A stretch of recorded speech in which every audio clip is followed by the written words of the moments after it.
की।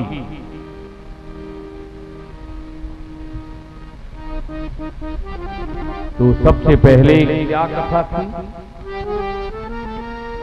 श्री कृष्ण गोविंद हरे मुरारे, हे नाथ नारायण वासुदेव। श्री कृष्ण गोविंद हरे मुरारे, हे नाथ नारायण वासुदेवा। श्री कृष्ण गोविंद हरे मुरारे, हे नाथ नारायण। बोलो श्री कृष्ण गोविंद हरे मुरारे, हे नाथ नारायण वासुदेवा।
के मध्य में हल्ला हो गया, आ गए आ गए आ गए। कौन आ गए भाई? बोले भक्ति ज्ञान वैराग्य, तीनों आकर के नाचने लगे। ये कहां पड़े थे? भक्ति ज्ञान वैराग्य कहां पड़े थे? नारद जी ने कहां देखे थे इनको? वृंदावन में। और कथा कहां हो रही थी? हरिद्वार। रोगी पड़ा है वृंदावन में और इंजेक्शन लगाया जा रहा है हरिद्वार में और ठीक होके आ गया। साइंस में है ऐसा कोई उपाय कि यहां रोगी पड़ा हो और बिलासपुर में इंजेक्शन लगाया जाए और यहां से ठीक होके चला जाए? है कोई दवा ऐसी? बताओ भाई, आज तो साइंस का युग है। वृंदावन में भक्ति ज्ञान वैराग्य पड़े थे और कथा हो रही थी हरिद्वार में, और ज्ञान वैराग्य मूर्छा से जग करके जवान होकर के हरिद्वार पहुंच गए और कथा के बीच में नाचने लगे। बोलिए वृंदावन बिहारी लाल की जय। तो ये इस कथा का प्रभाव है कि बूढ़ा रोगी भी तरुण हो सकता है। तो जो जो बूढ़े हैं हाथ उठाओ, किस किस को जवान बनना है? नहीं बनना है? मन में तो इच्छा है पर शर्म लग रही है कि चौड़े में कैसे कहते हैं। देखो कथा में नाच लेना ताली बजा के तो बूढ़े से जवान हो जाओगे, पक्की बात बतला रहे हैं। और फिर ये 7 दिन निकल गए तो कोई गारंटी नहीं। 7 दिन में कथा में कीर्तन में ताली बजा के नाच लेना तो बूढ़े से जवान हो जाओगे। बोलो जैसे भक्ति ज्ञान वैराग्य जब इच्छा बढ़ती है तो सोनकाद बोले महाराज इस कथा में इस प्रकार से बोले हाँ, भक्ति ने नारद जी को वचन दिया कि नारद जी आप धन्य हो, आप विरक्तों के शिरोमणि हो, श्री कृष्ण दासों में अग्रणी हो, क्योंकि संत ही परमार्थ करता है। नारद जी बोले हम कलयुग में घर घर में तुमको स्थापित कर देंगे, क्योंकि तुम जहां पहुंच जाओगी वहां यदि नीच का भी घर है तो भगवान को आना पड़ेगा। इसलिए अपने घर में भक्ति को निवास दो तो भगवान स्वयं चले आएंगे। परंतु भक्ति के साथ में विषय को नहीं। ज्ञान वैराग्य, ज्ञान बूढ़ा होता है अभिमानी के पास जाकर, वैराग्य बूढ़ा होता है लोभी के पास जाकर, और भक्ति विकल हो जाती है विषयों के पास। आज भक्ति की आड़ में जब लोग विषय करते हैं तो भक्ति विकृत हो जाती है। ज्ञान से लोग अभिमान करते हैं, मंचों पर शास्त्रार्थ का चैलेंज करते हैं, है कोई विद्वान हमारे जैसा, तो ज्ञान बूढ़ा हो जाता है। और जहां लोभ होता है वहां वैराग्य बूढ़ा हो जाता है। एक निवेदन और है, जब कीर्तन हो उस समय जल परोस दिया गया। कीर्तन चल रहा हो उस समय जल परोस दिया करें। और ये गर्मी है, प्यास लगती है, जितने भी हमारे सेवा करने वाले हैं कथा के मध्य में नहीं परोसेंगे, कीर्तन के मध्य में परोस लो। कीर्तन के साथ साथ जल पान भी करिए। बोलो जैसे।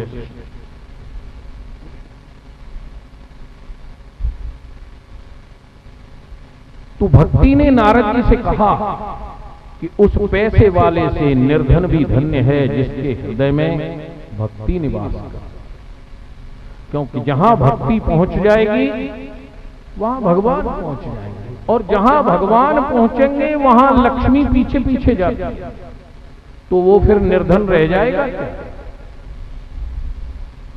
जिसके हृदय में भक्ति आ गई उसके हृदय में भगवान आ जाएंगे, और जब भगवान आ गए तो लक्ष्मी को तो आना ही पड़ेगा, फिर कहां से निर्धन रह जाएगा? बोलो जैसे। तो यदि धनवान बनना है तो पहले भक्ति को बुलाओ, फिर भगवान आएंगे तो लक्ष्मी बिना बुलाए आ जाएगी। हम उल्टा काम करते हैं, पहले लक्ष्मी को बुलाते हैं, भगवान की कोई जरूरत नहीं। यदि आपकी घरवाली को कोई बुलाए और कह दे तुम्हारी कोई जरूरत नहीं है, तो उस पर दया करोगे या लाठी लेके टूटोगे? बोलो जय श्री कृष्ण, बताओ ना। ऐसे दयालु तो भगवान ही हैं जो तुम्हारी सुन लेते हैं कि तुम लक्ष्मी को बुलाते हो उनके सामने और कहते हो तेरी कोई जरूरत नहीं। फिर भी वो दया करते हैं, दयालु हैं। इसके आगे एक घटना सुनाते हैं शौनक जी। तुंगभद्रा नदी के तट पर एक आत्मदेव नाम के ब्राह्मण रहते थे। आज का युग तो है नहीं कि कोई भी नाम रख लो। परमहंस परिव्राजकाचार्य अखंड भूमंडलाचार्याचार्य 8 वर्ष की लड़की अपने को परम संत गुरु मां लिख देती। ये तो वो समय था कि जैसा कर्म वैसा नाम होता था। आत्मदेव का अर्थ है कि जिसकी आत्मा अच्छे कर्म करते करते देवताओं के समान पवित्र हो गई हो, उसका नाम आत्मदेव। परंतु जब आत्मदेव के मन में भी कोई कामना जागृत हो जाती है तो वो आत्मदेव भी दुखी हो जाता है। इस ब्राह्मण का नाम आत्मदेव था, सारे वेदों में विशारद था, श्रौत स्मार्त का ज्ञाता करता था। परंतु इसके मन में एक इच्छा जागृत हो गई कि मेरे कोई लड़का नहीं। लड़के की क्या जरूरत है भाई, क्यों लड़का चाहिए? महाराज दशरथ जी ने भी गुरु जी से प्रार्थना कर दी, एक बार भूपत मन माही भई ग्लान मोरे सुत नाही। आजकल तो लड़की भी पढ़ने जाती हैं, कॉलेज सर्विस कर रही हैं, व्यापार चला रही हैं, हवाई जहाज चला रही हैं, फिर भी लोग कहते हैं महाराज जी एक लड़का हो जाए। क्यों हो जाए लड़का? हमने एक व्यक्ति से पूछा, साइंस वाले से, कि ये दाढ़ी मूंछ पुरुषों के क्यों होती है, माताओं के क्यों नहीं? वो साइंस वाला बोला महाराज जी हार्मोन्स की कमी से ऐसा। हमने कहा हार्मोन्स की कमी ये दाढ़ी मूंछ पर ही क्यों आई? ये भ्रुकुटी के बालों पर क्यों नहीं आई, आईब्रो पर या बगल के बालों पर क्यों नहीं आई? दाढ़ी मूंछ ही क्यों माताओं के शरीर से गायब हुई? बोला इससे ज्यादा हमारे साइंस में नहीं लिखा। हमने कहा हमारे ग्रंथों में लिखा है। 3 पीढ़ी के पूर्वजों की आत्मा जिस काम को आप कर रहे हो यहां से गया जाओगे, कीर्तन करती हुई लड़के के पीछे जाती है कि आज हमारे वंश में ऐसा बालक हुआ जो हमको तीर्थों का जल पिलाए। आत्मा का रूप बड़ा सूक्ष्म है, कांटे की नोक कुसा की नोक से जल पीती। तो जब कोई बालक नदी में डुबकी लगा के निकलता है तो सिर के बाल की नोक से जो जल गिरता है उससे ब्रह्मलोक के पूर्वजों की आत्मा तृप्ति मानती है। दाढ़ी मूंछ के बालों से जो जल गिरता है उससे पितृलोक के पूर्वज तृप्ति मानते हैं, और शरीर के अन्य बालों से जल गिरता है उसे जो भूत प्रेत योनियों में कर्मवशात पहुंच गए हैं वो तृप्ति मानते हैं। इसीलिए पहले पितर पक्ष में शौर कर्म नहीं करना पड़ता था। अब भी गया के लिए यही नियम बतलाया है कि आप जब तक पिंड नहीं कर लें तब तक शौर कर्म नहीं करें। महानदी में जाकर के गीले निकलना चाहिए, नदी के मध्य में शरीर नहीं पहुंचना चाहिए। टपकते हुए जल से निकलोगे तो उससे जिस लोक में भी जिसके पितर होंगे वो तृप्ति मानते हैं, और जो नदी के बीच में शरीर पहुंच लेते हैं उनके पितर निराश होकर लौट जाते हैं। 3 पीढ़ी के पूर्वजों की आत्मा पिता की मृत्यु के बाद तर्पण करने से तृप्ति मानती है, इसीलिए लड़के की आवश्यकता है। पिता के जीवित रहते हुए अधिकार नहीं है, पिता के मरने के बाद, जैसा कि अभी महाराज ने मंगलाचरण के बाद बतलाया था कि देव ऋण, पितृ ऋण और ऋषि ऋण। तो पितृ ऋण के लिए नित्य प्रति सूर्य को सीधी अंजलि से जल देते हैं।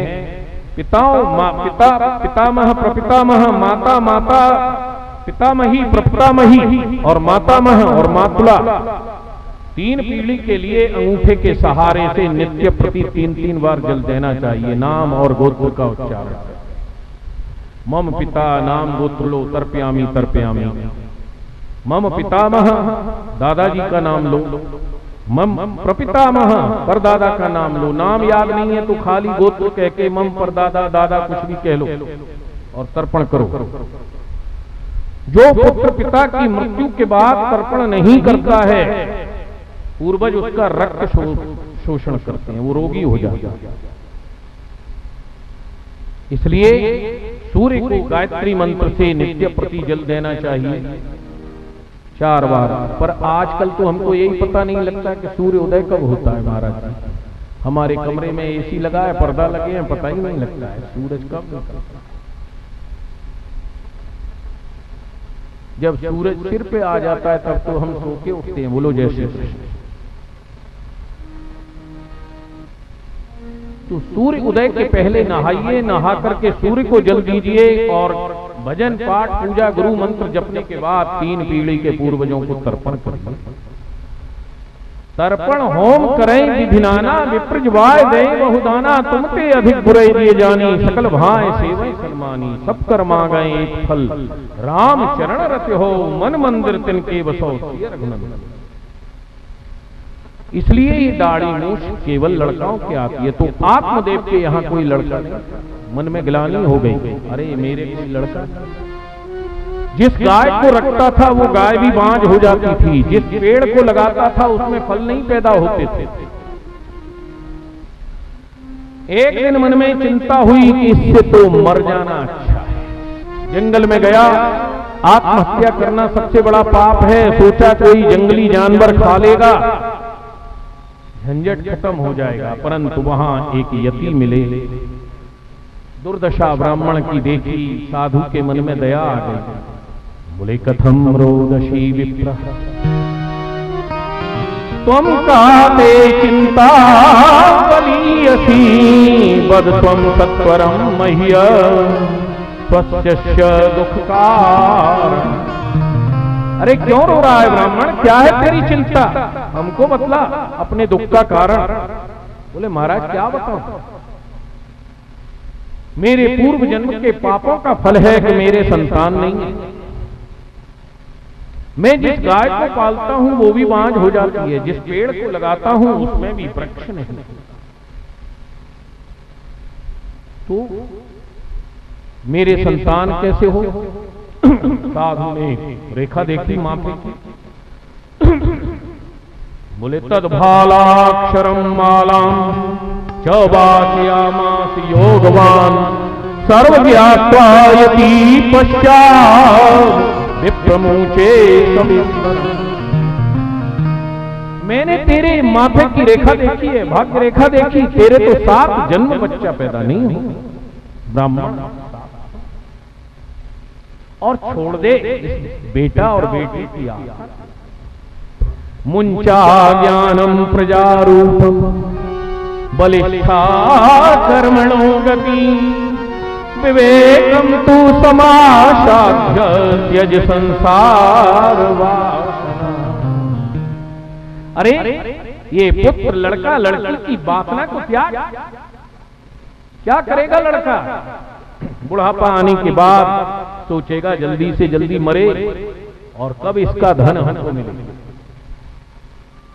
अरे तुहिका माया घेरे बाटे जैसे जाला महकरी, तुहिका माया घेरे बाटे जैसे जाला महकरी, तुहिका माया घेरे बाटे जैसे जाला महकरी, तुहिका माया घेरे बाटे जैसे जाला महकरी, जाला महकरी रे मनुआ